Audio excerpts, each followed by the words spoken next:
Cardoso e este é o meu canal. Seja bem-vindo. Se você ainda não é inscrito no canal, te convido a fazer parte desse canal e não perder nenhuma aula de ciências. E o tema da aula de hoje vai ser o que é, afinal, movimento aparente. É um assunto que em ciências você começa a estudar no 5º ano, mas quando chega no 6º ano tem uma revisão sobre esse conteúdo. E o que a gente precisa entender sobre esse assunto? O movimento aparente, o próprio nome já diz, é um movimento que parece ser, mas não é.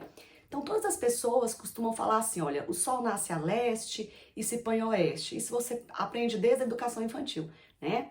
Porém, se a gente analisar do ponto de vista científico, gente, o Sol, ele já nasceu há bilhões de anos atrás, né? Dentro da história e da formação do nosso planeta. Então, do ponto de vista científico, nós não podemos falar que o Sol nasce, porque já nasceu. Mas isso a gente fala, né? É algo muito comum no nosso dia a dia. Mas qual que é a explicação para isso?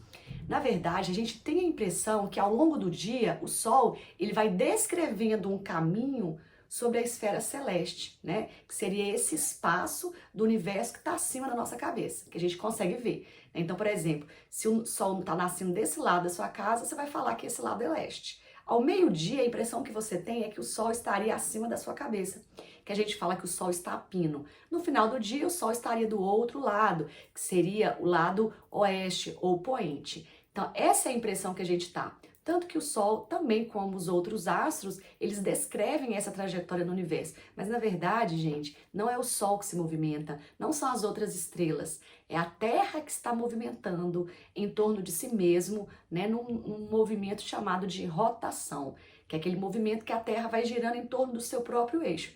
E em decorrência desse movimento, acontece a formação do dia e da noite, e esse movimento dura 24 horas.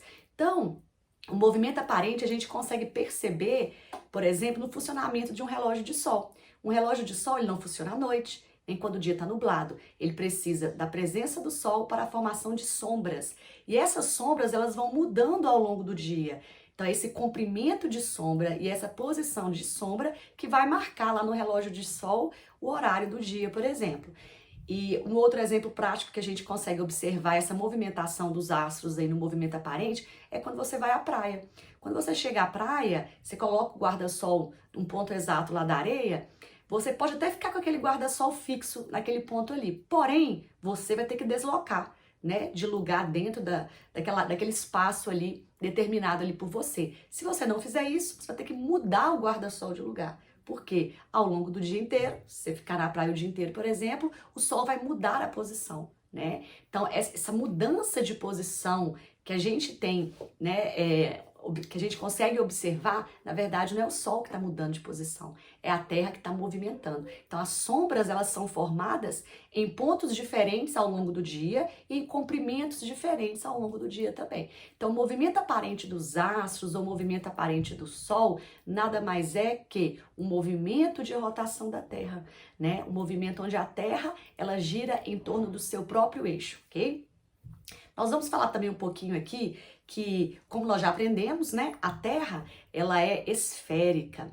Porém, como a gente consegue hoje, né, com tanta tecnologia, comprovar a esfericidade da Terra? Lembrando que no passado o ser humano por muito tempo achou que a Terra fosse plana, numa época onde não havia tecnologia para comprovar essa descoberta. É muito fácil, você entra na internet, coloca lá em um site, né, da NASA ou algum site de ciência, você vai conseguir ver fotos da Terra por meio de satélites artificiais, né, que são equipamentos lançados aí no espaço, nas camadas da atmosfera, feitas pelo homem.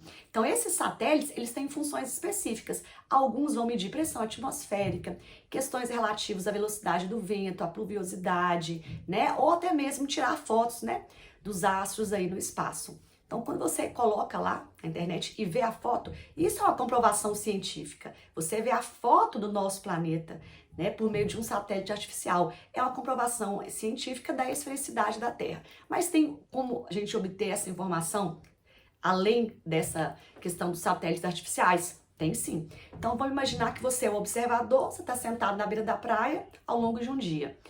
Você está olhando lá para o horizonte, lá no oceano, e de repente, do nada, você começa a olhar assim e você vê um barco se deslocando, né? Esse barco, do seu ponto de vista, que você é o observador, ele surgiu do nada. Aí você fala assim, nossa, mas Agora há pouco eu olhei ali, eu não vi nenhum barco e nenhuma parte desse barco. Então você tem a impressão que aquele barco surgiu do nada. Mas essa é uma outra comprovação da esfericidade da Terra. Porque na verdade, gente, aquele barco não surgiu do nada. Aonde que ele estava antes, quando ele não tinha atingido seu campo visual?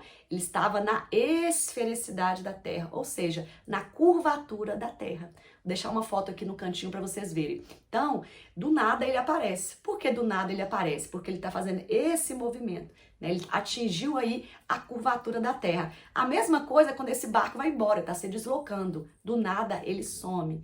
Ele sumiu como?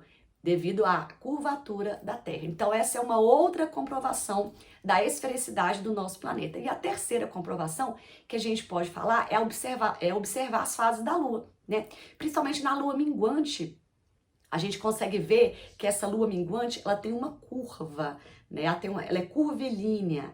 O que é responsável pelaquela curvatura da Lua minguante? Aquilo ali nada mais é que a sombra da Terra na Lua, né? Então é muito fácil você observar que essa sombra, ela tem uma curvatura. Por que essa sombra tem uma curvatura então? Porque nada mais é que a Terra está fazendo sombra ali na Lua, né? Então eu falei com vocês aqui 3 características, né, que a gente pode comprovar, né, da esfericidade da Terra. Mas um fato interessante também, gente, é o seguinte: muitos alunos perguntam assim, mas por que aqui é de dia, lá no Japão é à noite, professora? O que é responsável? Gente, a Terra por dentro, ela é formada por vários componentes. Ela não é oca por dentro, ela é toda preenchida. Preenchida de quê? De material sólido, de material pastoso, né? Então a gente já estudou lá em estrutura da Terra que tem o manto, as camadas do manto e as camadas no núcleo. Então, se a Terra está aqui e o Sol aqui, esse Sol, gente, ele não consegue, essa radiação solar, ela não consegue atravessar toda a totalidade da Terra. Porque a Terra ela é maciça, no seu interior tem rochas, toda preenchida, né? Então, essa propagação, isso é física, a propagação da luz, ela não consegue atravessar esses corpos sólidos. Então, se aqui está mais próxima à luminosidade do Sol, vai ser dia. Do outro lado, que é o oposto, o Sol não consegue chegar lá, então vai ser noite, né? Então, por isso a explicação, quando o Brasil é de dia, lá no Japão vai ser à noite, porque o Sol ele não consegue atravessar toda a estrutura do nosso planeta para iluminar todos os pontos de forma igualitária. Porém, a Terra, ela é ligeiramente inclinada e achatada nos polos, né? Então, essa questão aí da sua estrutura que faz também com que algumas áreas recebam mais iluminação, outras recebam menos iluminação.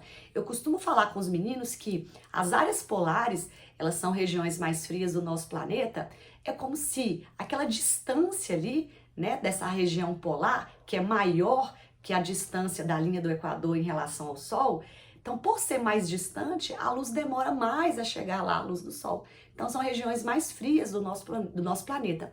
Mas vale lembrar também que essas questões de temperatura, né, o responsável por isso é um movimento chamado de translação, que é quando a Terra ela dá uma volta em torno do Sol ao longo de um ano e vai originar as estações do ano.